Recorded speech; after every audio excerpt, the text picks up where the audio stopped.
Hai sobat-sobatku, selamat datang di channel RL1221. Sebelum kita melanjutkan alur cerita novelnya, jangan lupa di like and subscribe ya. Terima kasih. Bab 376 sampai dengan 378 itu hanya ilusi.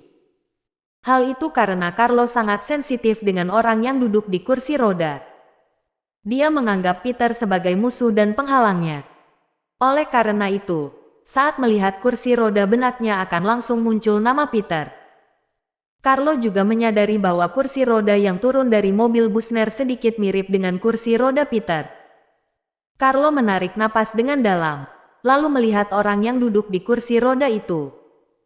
Namun, karena halangan puluhan pengawal itu membuatnya tidak bisa melihat dengan jelas. Dia hanya bisa melihat sekilas bahwa orang yang duduk di kursi roda memakai kacamata hitam membuat wajahnya tertutup setengah. Jas yang dibuat dengan baik sangat pas di tubuhnya. Kemeja putih di dalamnya membuatnya tampak sangat memesona.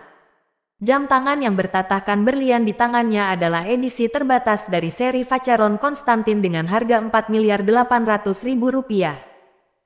Dari segi penampilan dan aura orang yang duduk di kursi roda ini membuat orang-orang di sekitar merasa takjub. Wow, ini benar-benar orang kaya. Aku sudah bilang bahwa keluarga Nilo di kota Mandala memiliki kemampuan besar. Orang yang diundangnya juga hebat semua. Aku rasa orang ini tidak mirip orang lokal di kota Mandala. Dia seperti orang hebat dari tempat lain. Cekak, keluarga Nilo bisa berkembang begitu pesat juga bukan tanpa sebab. Kekuatan koneksi mereka benar-benar sangat hebat. Dalam seruan takjub semua orang, para reporter di sekitar juga mengangkat kamera mereka untuk memotret. Namun karena halangan puluhan pengawal berseragam hitam yang gagah itu membuat para reporter tidak bisa memotret apapun. Mereka hanya bisa memotret sisi samping orang itu saja. Tuan Carlo, siapa petinggi ini? Tolong nanti jelaskan pada kami. Benar, Pak Carlo. Jangan lupa menjalin hubungan untuk kami. Orang-orang yang ada di sekitar Carlo dan ayahnya tidak bisa menahan diri lagi. Mereka merasa Carlo pasti kenal dengan orang itu. Carlo telah memesan seluruh Andros Lakeside Hotel hari ini. Jadi orang lain tidak memiliki hak untuk kemari, kecuali orang yang dikenal Carlo. Carlo tertegun sejenak. Lalu menjawab sambil tertawa, hahaha, semuanya gampang. Namun, Henry menatap Carlo dengan bingung. Tatapannya penuh dengan pertanyaan. Namun, Carlo juga kebingungan. Bukan orang yang kamu undang. Henry dan Carlo bertanya pertanyaan yang sama pada waktu bersamaan. Setelah pertanyaan ini dilontarkan, mereka berdua tercengang. Jika bukan tamu yang diundang mereka, siapa tamu ini? Dia adalah musuh atau sekutu. Henry mengayunkan pergelangan tangannya dan melihat sekilas ke belakang. Lalu berkata dengan pelan, aku juga tidak ingat seberapa banyak orang aku undang. Dia mungkin tamu dari salah satu perusahaan besar. Ayo kita pergi menyambutnya dulu. Henry berdeham, lalu membawa Carlo berjalan kemari. Namun, mereka baru saja tiba di depan sudah dihentikan oleh beberapa pengawal kekar itu. Berhenti. Kepala seorang pengawal kekar bergerak sedikit. Walaupun matanya tertutupi oleh kacamata, orang lain juga masih merasakan seberapa dinginnya tatapannya itu. Mereka pasti bukan pengawal biasa. Bahkan aura orang dalam dunia ilmu bela diri juga tidak bisa dibandingkan dengan mereka. Sedangkan orang yang duduk di kursi roda didorong masuk ke hotel dengan perlahan tanpa melirik kemari sedikit pun. Henry berkata pada pengawal ini dengan sopan, sobat, aku mau bertemu dengan bos kalian. Bos kami tidak bertemu dengan orang asing. Namun, pengawal ini menolaknya. Aku bukan orang asing, namaku Carlo Nilo. Hotel hari ini dipesan olehku, jadi orang yang hadir di sini adalah tamuku. Carlo tersenyum dan hendak melangkah maju. Pengawal berseragam hitam itu langsung merentangkan tangannya mengadang Carlo. Tanggung resiko sendiri kalau kamu bersikeras untuk maju lagi. Nada pengawal berseragam hitam yang dingin ini membuat Carlo merinding. Sedangkan pemuda yang duduk di kursi roda telah lewat dari sisi Carlo di bawah perlindungan puluhan pengawal dan juga tidak melirik Carlo sekilas pun. Saat melihat situasi ini, semua orang yang hadir tercengang. Bahkan orang keluarga Carmine yang duduk di mobil juga kebingungan. Petinggi ini sepertinya bukan tamu yang diundang oleh Carlo. Kalau tidak, petinggi itu bagaimana mungkin tidak menyapa Carlo? Carlo dan Henry langsung merasa malu. Diabaikan di depan umum benar-benar hal yang sungguh memalukan.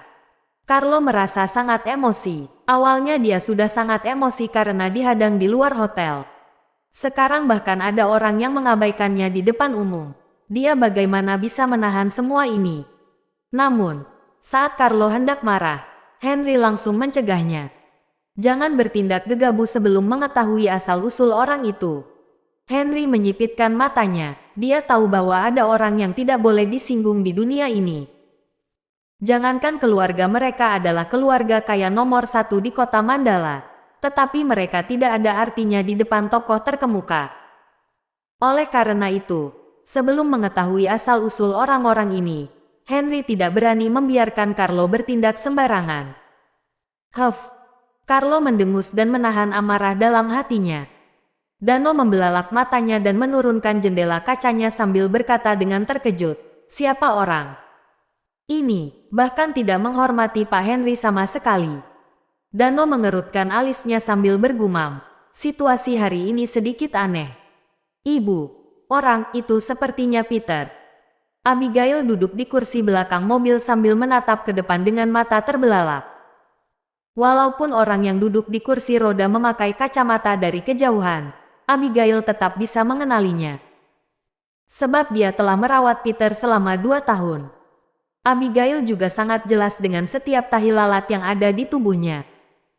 Pada saat ini, orang yang duduk di kursi roda membuat Abigail merasa bingung.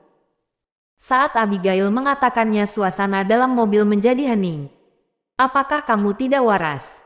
Alisa bereaksi kembali dan langsung mendengus. "Tahukah kamu si Peter yang tidak berguna itu telah bersembunyi karena malu?" Tapi... Alis mata Abigail berkerut dan hendak mengatakan sesuatu. "Tidak ada tapi-tapian. Aku tidak kenal dengan mobil di depan itu. Tapi 10 mobil di belakang itu adalah Porsche, kan? Apakah si Peter itu memiliki kemampuan sebesar ini? Apa yang sedang kamu pikirkan? Apakah kamu masih sedang bermimpi?" Alisa melambaikan tangan memotong pembicaraan Abigail dengan tidak percaya sama sekali. "Benar, ada begitu banyak orang yang duduk di kursi roda di dunia ini. Kamu tidak bisa mengatakan setiap orang yang duduk di kursi roda adalah Peter, kan?" Dano yang sedang mengendarai mobil juga membalas dengan cemberut. Orang-orang di dalam mobil juga mengerutkan bibir dengan tidak senang. Abigail mengepalkan tangannya dan menghela napas tidak mengatakan apapun lagi. "Abigail, kamu jangan memiliki harapan lagi terhadap si lumpuh itu. Kamu terimalah pernyataan cinta dari Tuan Carlo hari ini dan memulai lembaran baru." Mengenai Peter, Tuan Carlo juga sudah bilang dia akan memberi sejumlah uang pada Peter untuk memulai hidup baru demi dirimu. Alisa melirik Abigail dan membujuknya lagi. Abigail terdiam sejenak, lalu menganggukkan kepala. "Baik, Ibu." Sekarang dia telah menerima takdirnya. Namun dia merasa hatinya sangat tidak nyaman. Sementara di luar hotel, perasaan Carlo juga sangat tidak nyaman. Awalnya, dia adalah tokoh utama malam ini, bahkan menjadi sorotan di kota Mandala. Akan tetapi, dia malah dipermalukan di depan umum. Hal ini membuat Carlo merasa tersiksa. Saat melihat rombongan itu dan masuk ke hotel, Carlo merasa ironis. Sekarang masih belum boleh masuk. Di dalam masih sedang menata. Carto berteriak pada rombongan orang itu. Namun, ucapannya ini diabaikan oleh orang-orang ini lagi. Tuan Muda Carlo, orang ini mungkin datang menyewa di hotel ini. Tapi dia tidak tahu bahwa Tuan Muda Carlo telah memesan semuanya hari ini. Haha. Benar, biarpun mau masuk juga harus Tuan Muda Carlo yang masuk duluan. Mereka benar-benar naif. Orang-orang di sekitar tidak bisa menahan diri ingin tertawa. Semua orang tahu bahwa Andros Lakeside Hotel ini telah dipesan oleh Carlo. Carlo mengizinkan siapa masuk, maka orang itu baru boleh masuk. Sedangkan Carlo bahkan masih belum masuk. orang-orang itu bahkan ingin masuk. Bukankah mereka terlalu naif? Barusan mereka begitu angkuh di depanku. Aku mau lihat apakah mereka bisa masuk. Jika mereka bisa masuk tanpa perintahku, aku akan semarga dengan mereka. Ekspresi Carlo sangat sarkasme. Dia menyilangkan tangannya di depan dadanya sambil tersenyum sinis. Namun, beberapa detik kemudian, senyumannya menjadi kaku. Saat orang yang duduk di kursi roda mendekati pintu hotel, Carlo melihat ada serombongan orang berjalan keluar dari hotel. Manajer lobi hotel membawa 20-an satpam, serta lebih dari 10 wanita cantik yang mengenakan kebaya melangkah maju. Selamat datang Tuan Peter. Puluhan orang berbaris di kedua sisi dan menyambut orang yang duduk di kursi roda dengan sopan. Pada saat ini, semua orang kebingungan dan tidak punya waktu untuk mendengar apa yang dikatakan manajer lobi hotel dan lainnya. Mereka terkejut dengan adegan di depan ini. Awalnya, Carlo masih berpikir bahwa Peter mereka pasti akan dihadang. Namun sekarang jangankan Peter mereka akan dihadang, mereka bahkan disambut untuk masuk. Sialan, apa yang terjadi? Carlo mengutuk dan hendak maju. Sedangkan pemuda yang duduk di kursi roda menoleh ke kemari, kemudian langsung masuk ke dalam hotel. Berhenti, apa maksud kalian? Carlo mengadangnya dengan emosi. Manajer lobi segera kemari dan bertanya, Tuan Carlo, ada apa ini? Carlo menendang manajer lobi, membuatnya mundur beberapa langkah. Kenapa? Hotel ini telah dipesan olehku. Hanya orang yang aku izinkan baru boleh masuk ke hotel. Sekarang kalian malah membiarkan mereka masuk tanpa seizinku. Siapa yang mengizinkan kalian untuk berbuat demikian? Carlo menarik kerah manajer lobi sambil berteriak dengan emosi. Tenang Tuan Carlo. Tuan ini adalah tamu VIP kami. Jadi, kami tidak bisa menolaknya. Manajer lobi menggelengkan kepala sambil menjelaskannya. Jangan omong kosong denganku. Aku tidak peduli dengan siapa dia, yang penting aku berkuasa pada malam ini. Aku perintahkan kalian untuk segera mengusirnya. Aku telah membayarnya. Carlo menggertakkan giginya dengan kesal. Tuan Carlo, kalau Anda mau berbuat seperti ini. Manajer lobi terdiam sejenak, lalu mengeluarkan sebuah kartu ATM dan berkata, kalau begitu, kami mau tidak mau mengembalikan uang Anda. Saat melihat kartu ATM itu, Carlo tertegun lagi. Andros Lakeside Hotel ini bahkan rela melepaskan bisnis besar Carlo demi orang itu. Sudahlah Carlo, jangan urus mereka. Henry berpikir sejenak, lalu mengadang Carlo. Tapi ayah, aku telah memesan hotel ini. Carlo menggertakkan gigi. Sejak dia tiba di hotel hari ini tidak ada satu hal pun yang berjalan dengan lancar. Aku tahu, tapi biarkan dia tinggal saja. Lagi pula tidak akan memengaruhi urusanmu. Kita tidak perlu menyinggung orang yang tidak penting karena hal kecil ini. Apakah kamu sudah lupa dengan ucapan Pak Joko? Alis mata Henry berkerut dan membujuk Carlo lagi. Setelah mendengarnya, Carlo menjadi tertegun sejenak. Sebelumnya, Joko pernah menyuruh keluarga Nilo untuk bertindak rendah hati. Sebab ada seorang petinggi yang datang ke kota Mandala. Mereka tidak tahu petinggi itu hanya sekedar lewat atau ingin melakukan sesuatu di kota Mandala. Mereka hanya tahu bahwa atasan Joko bahkan tidak memiliki nyali untuk menyelidikinya. Carlo menarik napas dalam-dalam dan menahan amarah dalam hatinya. Orang keluarga Carmine sudah datang. Akhirnya tokoh utama sudah sampai. Cepat, sorot kamera ke sana. Di mana lampunya? Di luar tiba-tiba muncul kehebohan. Beberapa mobil keluarga Carmine melaju kemari. Carlo juga segera menyambut dan melupakan masalah barusan dalam sementara waktu. Sebab hal yang paling penting hari ini adalah menyatakan cinta pada Abigail. Pada waktu bersamaan, di dalam Andros Lakeside Hotel bergema suara musik yang romantis. Kemudian, cahaya lampu yang berkilau juga mulai berkedip. Suara musik yang indah ditambah lampu yang hangat membuat lokasi menjadi romantis. Seolah semua ini mulai dilaksanakan karena kedatangan Abigail. Akhirnya semuanya sudah siap. Saat mendengar suara musik, Carlo akhirnya menghela napas. Pada waktu bersamaan, Carlo merasa sangat puas. Meskipun kinerja hotel sebelumnya membuatnya sangat tidak nyaman, setidaknya mereka menyiapkan semua ini dengan sangat teliti.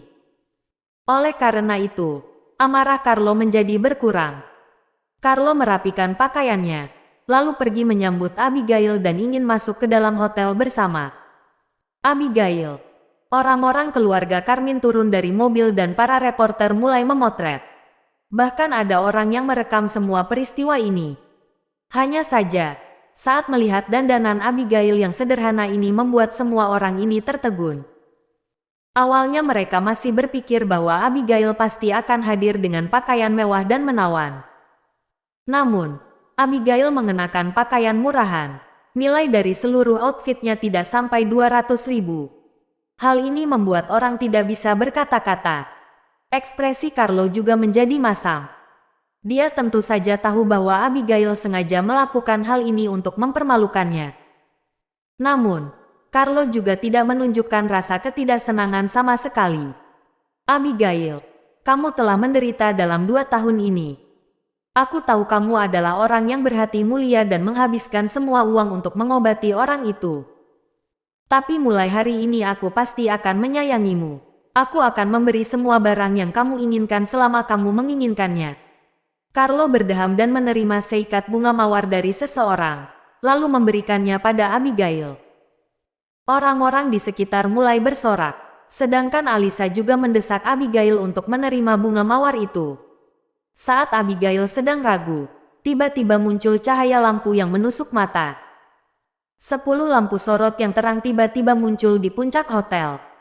Cahaya lampu yang terang itu langsung menyinari seluruh hotel yang terang benderang menjadi terang seperti siang hari. Cahaya lampu yang menusuk mata ini seolah akan membutakan mata orang. Nona Abigail, ada orang yang menyuruhku menyampaikan sebuah ucapan padamu. Tiba-tiba ada seorang lelaki parubaya yang berjalan keluar dari hotel sambil memegang mikrofon. Dia bilang biarpun dunia sangat indah juga tidak seindah senyumanmu. Dia bilang kelak biarpun dunia akan runtuh, Nona Abigail adalah wanita satu-satunya. Setelah lelaki separuh baya mengatakannya, orang-orang yang hadir langsung bertepuk tangan. Alisa bertepuk tangan paling nyaring dan paling gembira. Kedua janji ini membuat para gadis yang hadir merasa iri. Bahkan Carlo juga tidak menyangka bahwa pihak hotel bahkan mengaturnya dengan begitu baik. Hal ini membuatnya merasa sangat gembira. Hanya Abigail yang terbengong di sana. Dia sangat familiar dengan ucapan ini. Di saat Peter sadarkan diri, Peter pernah mengatakan ini padanya. Saat itu Abigail melarikan diri dengan malu. Namun, dia mengingat ucapan ini selamanya. Sedangkan sekarang, ucapan ini diucapkan oleh lelaki parubaya ini. Kalau begitu, siapa yang menyuruhnya menyampaikan ini? Carlo.